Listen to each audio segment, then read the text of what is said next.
Momento Gospel. A música na dose certa. Dose diária.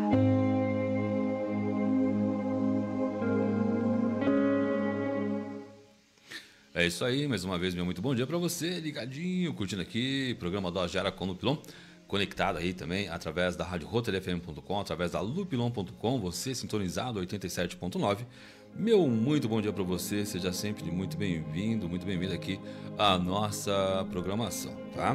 Muito obrigado aí pelo carinho da audiência de todos os dias, sempre ligadinho, curtindo aí.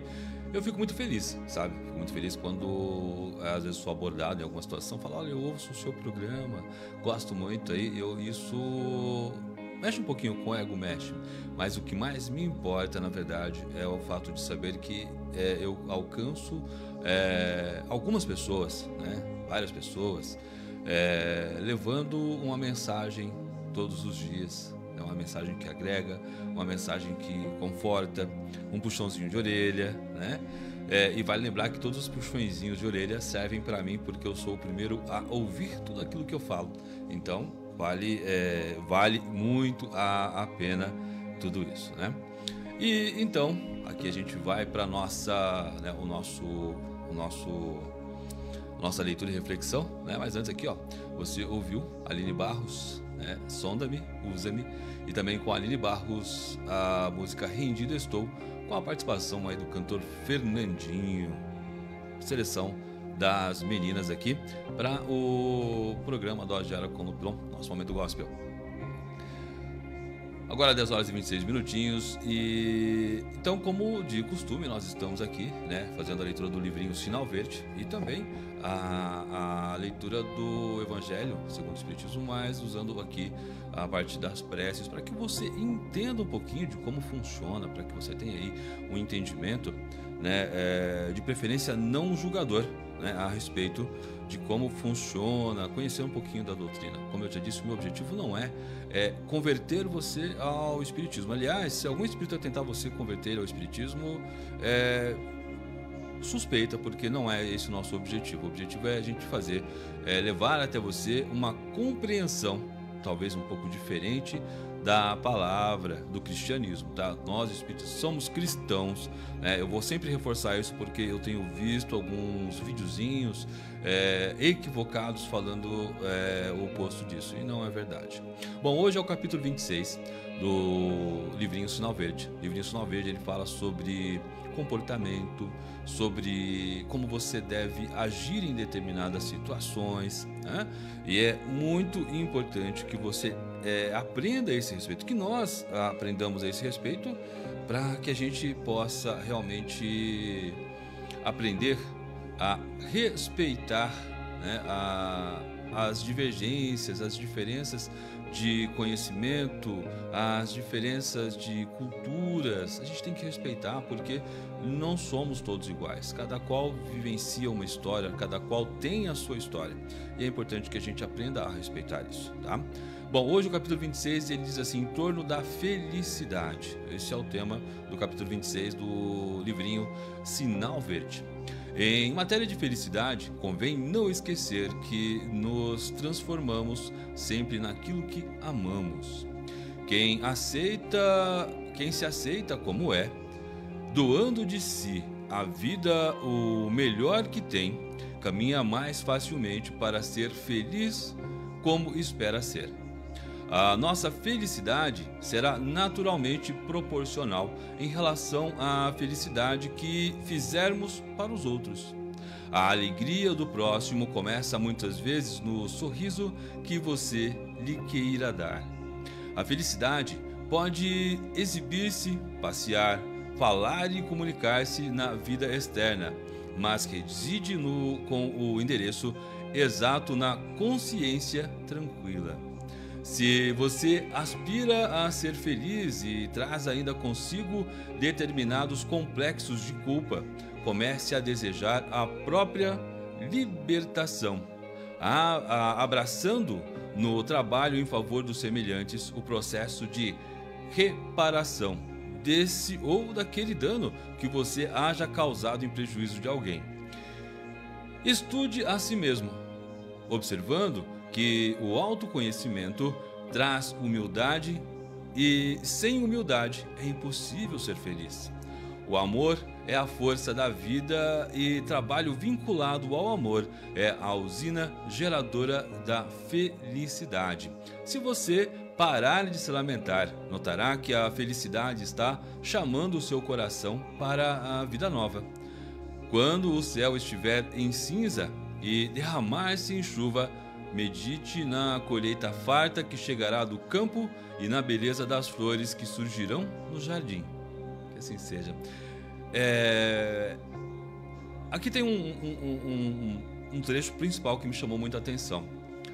Muitas vezes a dificuldade de nós nos sentirmos bem com muitas ou com algumas situações está muito relacionada com o nosso sentimento em não ter o direito de ser feliz. Muita gente pensa que não tem o direito de ser feliz, que não tem o direito de conquistar, que não tem o direito de se sentir bem com o que fez, que não tem o direito de ser feliz e de se alegrar com as situações. Esse sentimento de culpa ele é muito prejudicial para a nossa vivência.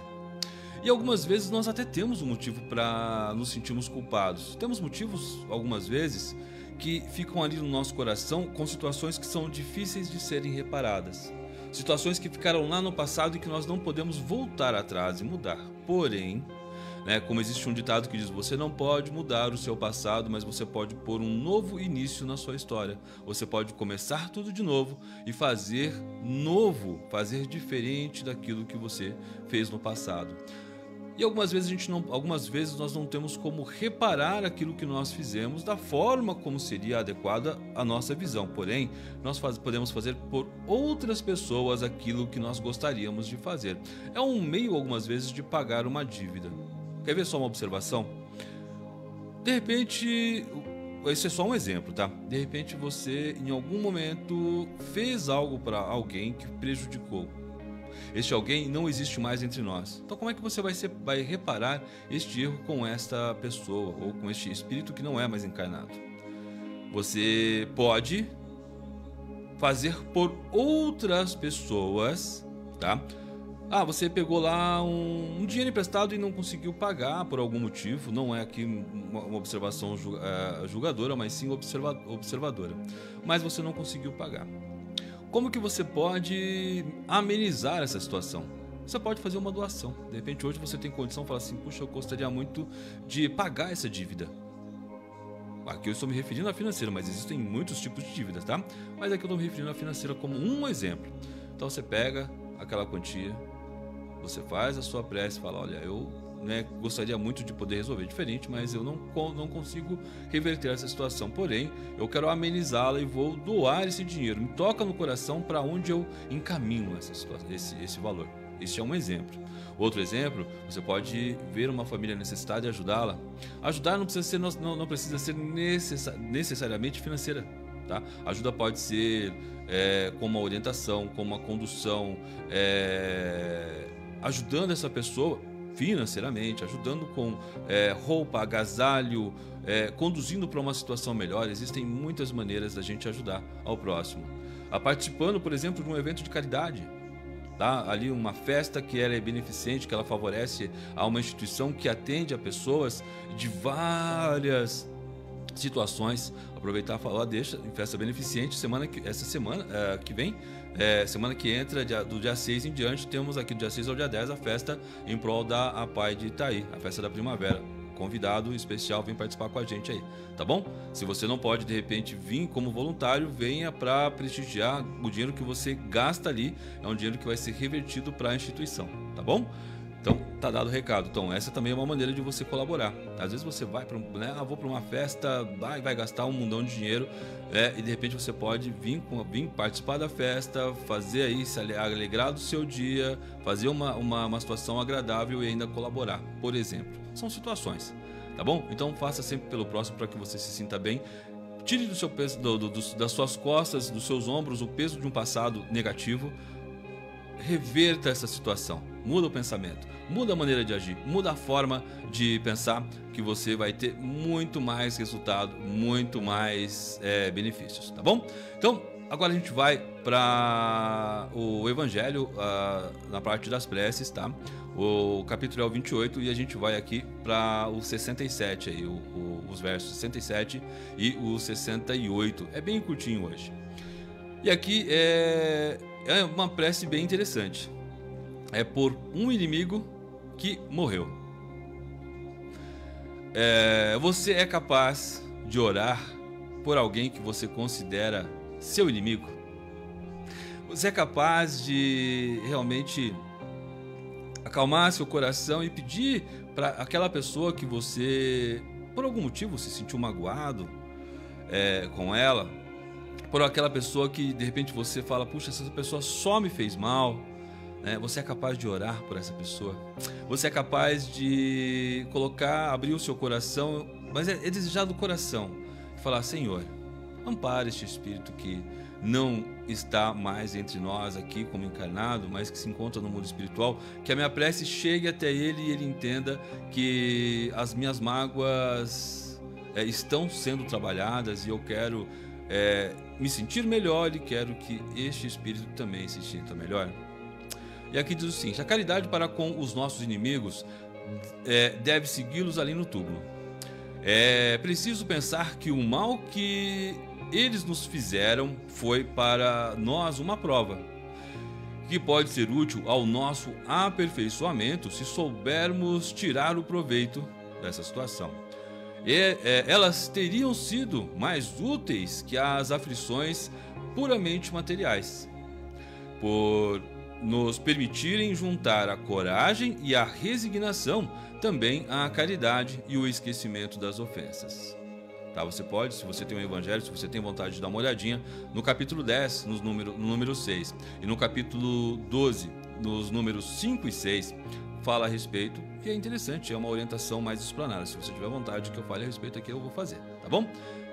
E a prece de hoje diz assim: Senhor, foi tua vontade chamar antes de mim a alma de, se você tem alguém como inimigo, né, alguém que você se sente magoado. O inimigo muitas vezes é aquele com quem você se magoa.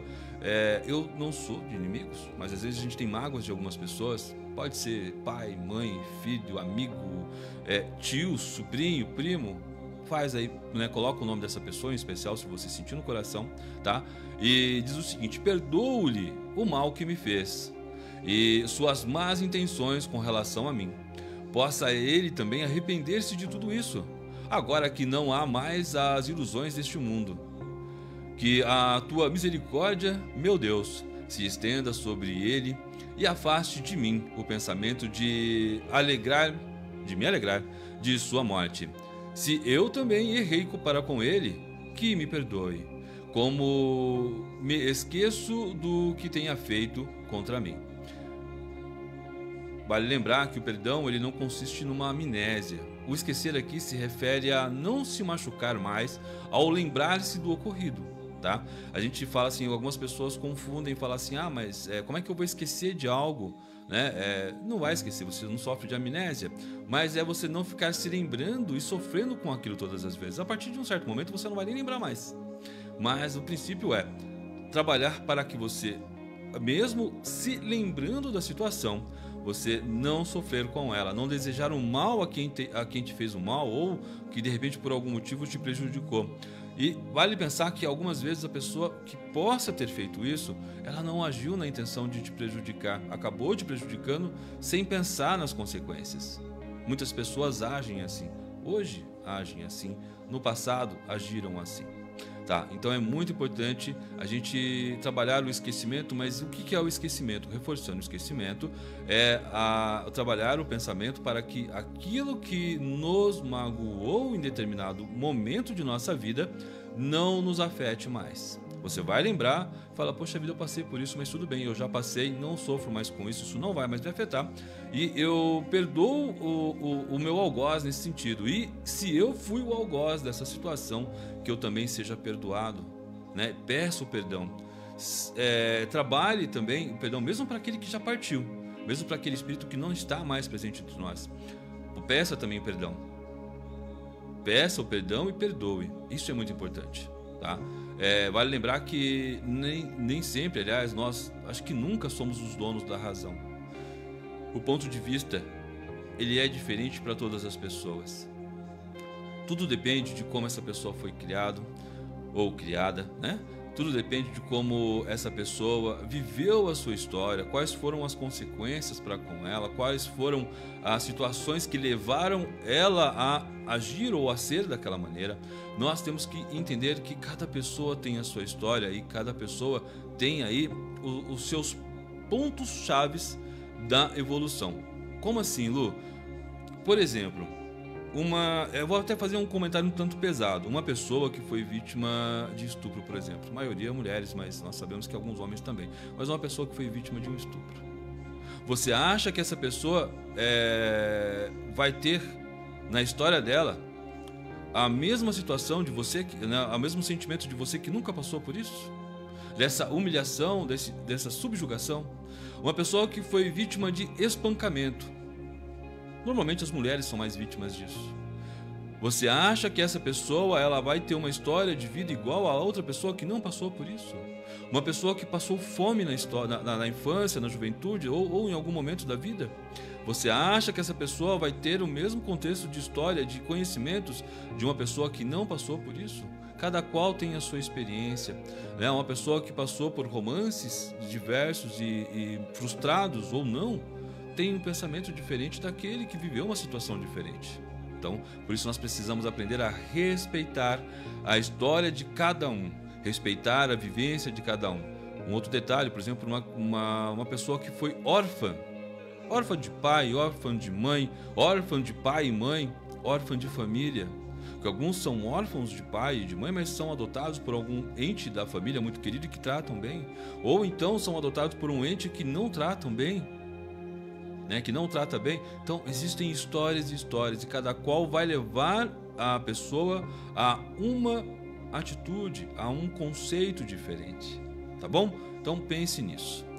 E eu já me alonguei bastante, então a gente vai agora para nossa prece, para nossa oração.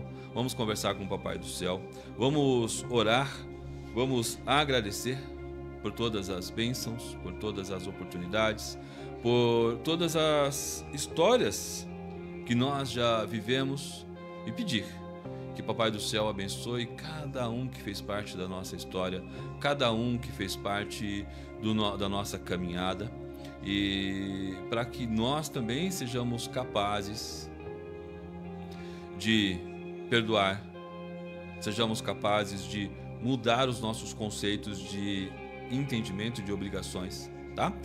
E assim a gente vai. Mais uma vez aqui eu vou pedir aqui pelos nomes, né, de Sinira Conceição da Silva, ela já é desencarnada, tá?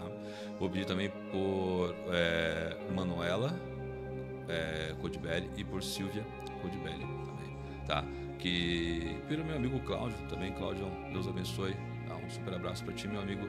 E é você, que eu não tenho o nome aqui, eu desejo também essa oração. Coloca aí, imagine se você neste momento também coloca o seu nome, conversa com Deus, fala para Ele quais são as suas necessidades. Meu amigo Paulo Albuquerque Júnior também, as nossas preces vão para ele.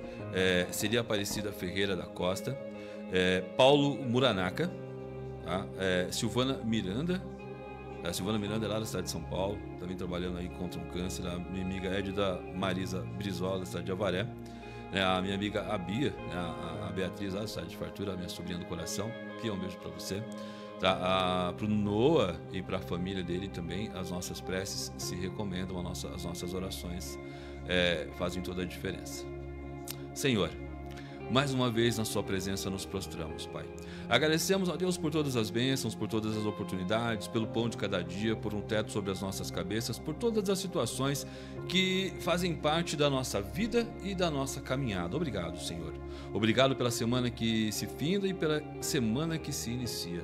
Obrigado pelos obstáculos que nós já superamos e pelos obstáculos que nós ainda vamos superar, graças à sua condução sobre as nossas vidas, a sua direção, a sua orientação. Que nós estejamos sempre abertos às sugestões que os nossos anjos da guarda, os nossos espíritos guardiães fazem sobre a nossa caminhada. Que nós realmente sejamos capazes de ouvir, de entender, interpretar e colocar em prática aquilo que nos é intuído para o lado do bem.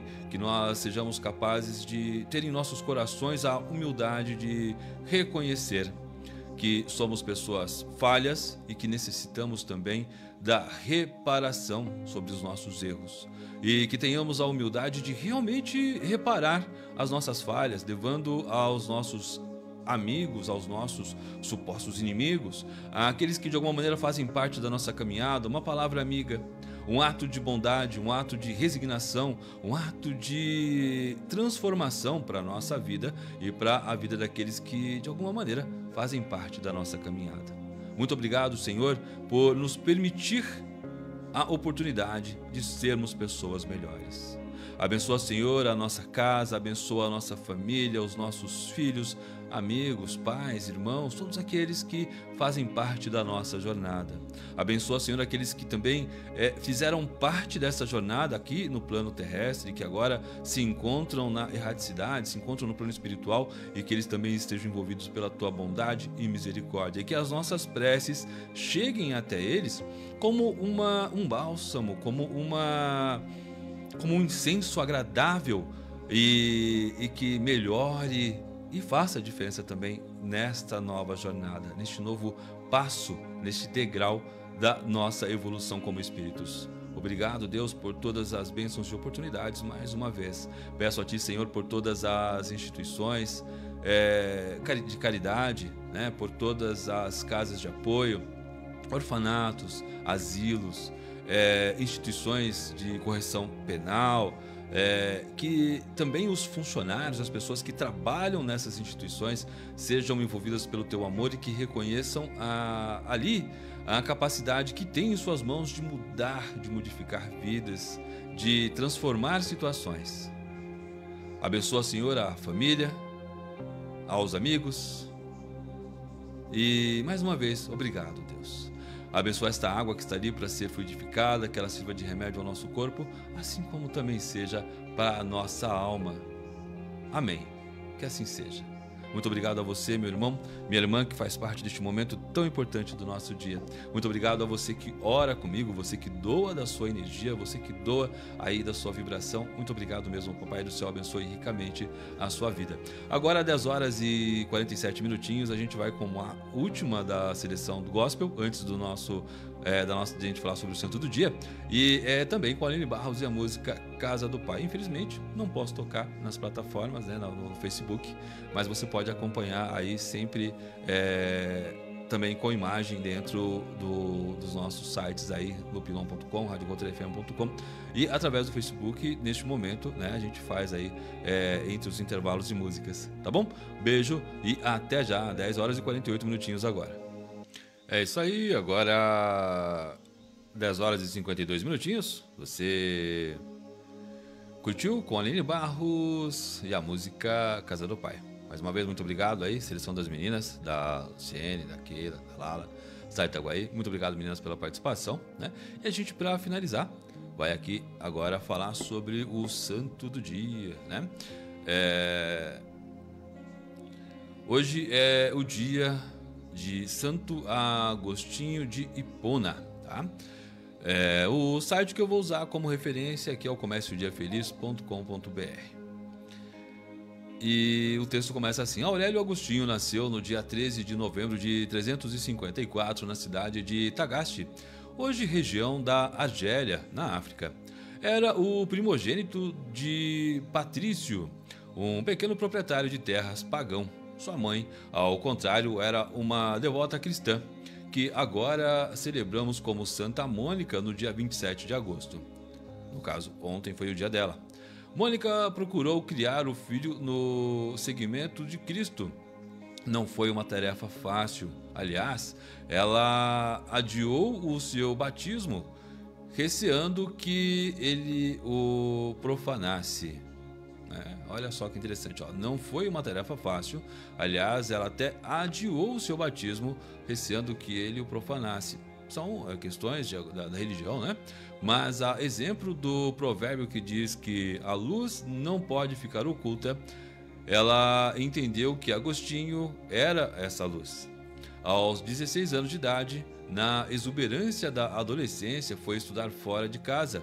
Na oportunidade, envolveu-se com a heresia maniqueísta e também passou a conviver com uma moça cartaginense que lhe deu, em 372, um filho de nome Adeodato. Assim era Agostinho, um rapaz inquieto, sempre envolvido em paixões e atitudes contrárias aos ensinamentos da mãe e também dos cristãos. Possuidor de uma inteligência rara, depois da fase de desmandos da juventude, centrou-se nos estudos e formou-se brilhantemente em retórica. Excelente escritor, dedicava-se à poesia e também à filosofia. Procurando maior sucesso, Agostinho foi para Roma, onde abriu uma escola de retórica. Foi convidado para ser professor dessa matéria e de gramática em Milão. O motivo que o levou a aceitar o trabalho em Milão era poder estar perto do agora santo bispo Ambrósio, poeta e orador, por quem Agostinho tinha enorme admiração. Assim, passou a assistir aos seus sermões. Primeiro, seu interesse era pelo conteúdo literário da pregação, depois, pelo conteúdo filosófico e também doutrinário. Aos poucos, a pregação de Ambrósio tocou seu coração e ele se converteu, passando a combater a heresia maniqueísta e outras que surgiram. Foi batizado junto com o filho Adeodato pelo próprio bispo Ambrósio na Páscoa do ano de 387, com 33 e 15 anos de idade, respectivamente. Quer dizer, ele com 33 e o filho com 15 anos de idade. Nessa época, Agostinho passou por uma grande provação. Seu filho morreu.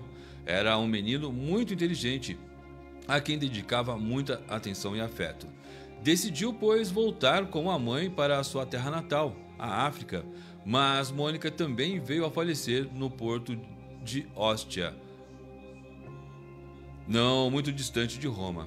Depois do sepultamento da mãe, Agostinho prosseguiu a viagem, chegando a Tagaste em 388. Lá, decidiu-se pela vida religiosa e, ao lado de alguns amigos, fundou uma comunidade monástica, cujas regras escritas por ele deram depois origem a várias ordens, femininas e também masculinas. Porém, o então bispo de Hipona decidiu que a luz não devia ficar oculta e convidou Agostinho para acompanhá-lo em suas pregações, pois já estava velho e doente.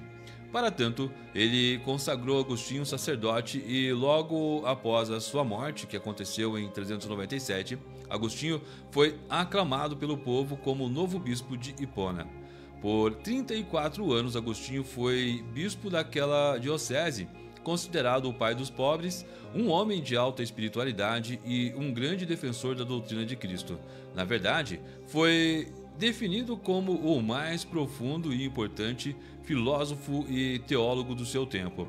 Sua obra iluminou quase todos os pensadores dos séculos seguintes. Escreveu livros importantíssimos e, entre eles, sua autobiografia, Confissões e Cidade de Deus.